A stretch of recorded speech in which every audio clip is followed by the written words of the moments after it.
The Minister of Housing and Water visited residents of Cotton Tree on the west coast of Berbice to listen to their problems.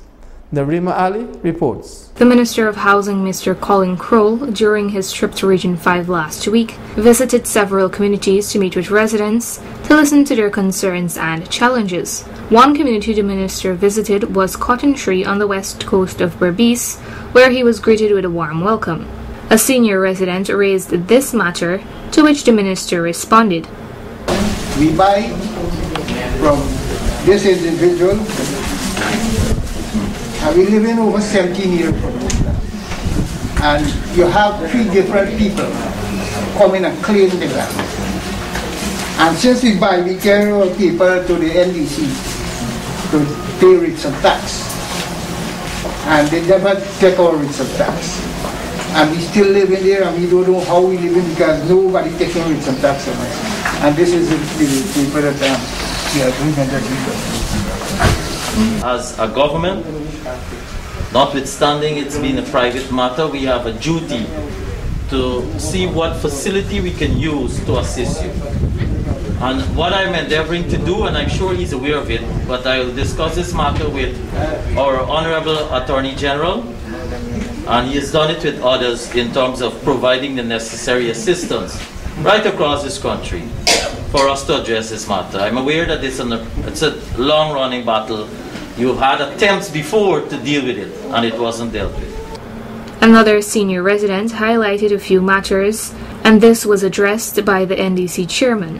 Living at the end there, and this whole street, them people carrying garbage and dump on there night time. And the place is stink. But I would like the minister, if he have a chance, to walk with me and see what I'm saying there. The high mat come and start dig the one corner over the other side. This side nothing to do, I see back the high mat yet. I see I'm back here, and this side half left. No one for know what that way I go do. If this is the footing of the start with, as a government. We have to know who's the people, and we got to get to them, and you know, we will put up signboard, but so then we put signboard, that place is ready, they got to take the signboard foot. So we got to deal with the people. So if we could get some assistance and all too, then we welcome that. Because of the bush where they were thrown inside and you can't see till it stink. Anita is right? Alright, sir. Now, with the high mark, we need, if you notice, we have to flush those stuff out. And because we couldn't flush it at the time when the high mark started, the high mark is still working. We got home, the main canal and come back. You have to leave up when the next over.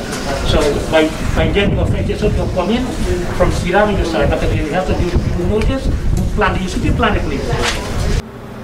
A young lady revealed the issue that she was incurring with getting a house lot. And I have mine, which they say I have, but I don't know where is the house land. They give me papers, I end up paying half of it, and they told me to pay the other half, but I didn't.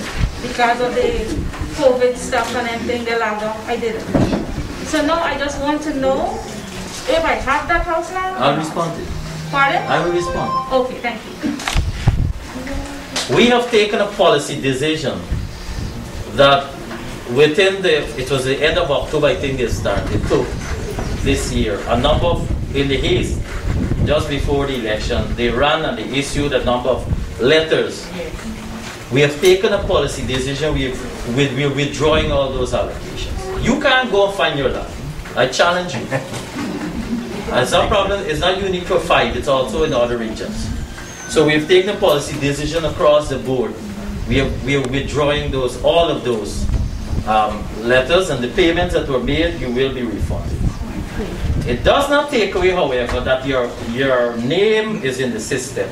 2 men then made the minister aware of the challenges they experience with GWI. $24,000 water bill, so you mean? And we used to pay $4,000, so they sent 3 money today for read meter. 2 of them not see to read the meter. And one of them call them back, say, come, I said, right, can I show you? What this thing can write, man? Me not get drinks factory. Me not get drinks factory. That like bill, what am I saying? The carry meter. Which street here, right? I got a main line leak in there. Yeah. This is about 4 or 5 years. 4 or 5 years? Yes. And I'm on the street already. Any report was made to Guyana? Yes. Many times I pass on the street, you stop and tell them, just check it. For my purpose, the street is called Harvard School. And nobody looking after it. So, the next 2 months, we want to have a street, right? Yeah. The leakage, by the time I'm out of this street, I will call the necessary person to have it rectified. The billing issue is more of a customer complaint. That is something we're dealing with at GWI in terms of addressing matters. It's not unique for here. It's a problem all over because people do not believe that the charges that they're getting sometimes, the bill does not reflect the consumption. And then obviously something has to be wrong if you have a consumption level of 4,000 on average. And then Minister Kroll reminded the gathering of the government's commitment to serve the citizens of Guyana. Our government is presenting in another, I would say probably in another 2 weeks or less, an emergency budget for 2020 because you remember there's no budget presented as yet. And so an emergency budget is being presented will be presented very shortly to cater for some of the expenses that have been incurred and to also to take us to the rest of the year. The minister and team also visited Blairmont and Bat, where he also spoke with residents to familiarize himself with what is affecting the residents. Narima Ali, Channel 8 News.